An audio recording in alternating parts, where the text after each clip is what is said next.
Assalamualaikum warahmatullahi wabarakatuh. Selamat malam, Bapak, Ibu, dan rekan-rekan sekalian.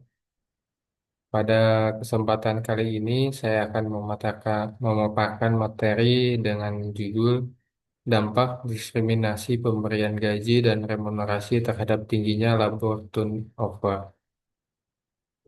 Pemaparan materi ini dibuat untuk memenuhi ujian akhir semester mata kuliah Manajemen Sumber Daya Manusia pada prodi manajemen di Universitas Siberasia. Langsung saja mulai pada pembahasan. Latar belakangnya untuk perusahaan yang saya pilih adalah PT Global Inovasi Teknologi atau GIT, adalah perusahaan rintisan startup berbasis teknologi yang berkembang pesat di Jakarta. Perusahaan ini memiliki 120 karyawan dari berbagai latar belakang, termasuk programmer, analisis data, marketing, dan staf administrasi. Sejak awal berdiri, GIT menerapkan sistem remunerasi fleksibel berdasarkan negosiasi personal antara karyawan dan manajemen. Akibatnya, dalam posisi dan jabatan yang sama, terjadi ketimpangan gaji yang cukup mencolok.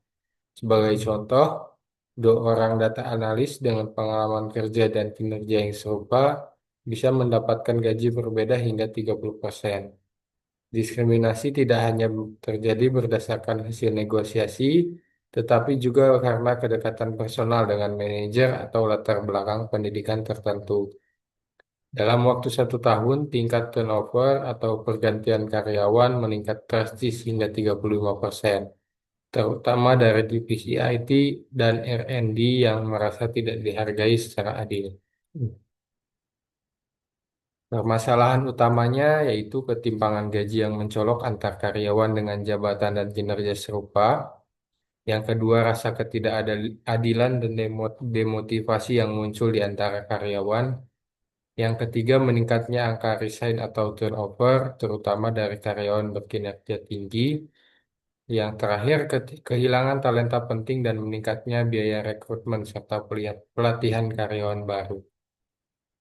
Untuk analisis manajemen SDM-nya, dari perspektif manajemen SDM, ketimpangan dan diskriminasi dalam pemberian gaji berdampak menurunkan employee engagement dan loyalitas karyawan, mengganggu produktivitas tim karena muncul rasa iri, tidak percaya, dan konflik internal, merusak budaya kerja yang seharusnya kolaboratif dan inklusif, serta meningkatkan biaya SDM karena perusahaan harus terus-menerus mencari dan melatih karyawan baru.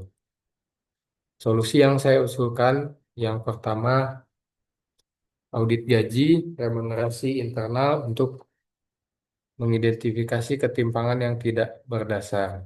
Yang kedua, membuat struktur gaji yang transparan, adil, dan berbasis pada indikator objektif berdasarkan kompetensi, pengalaman, dan kinerja. Yang ketiga, implementasi sistem evaluasi kinerja yang formal dan berkala sebagai dasar penyesuaian remunerasi. Yang keempat, pelatihan untuk manajer agar dapat memberikan kompensasi secara proporsional tanpa bias personal.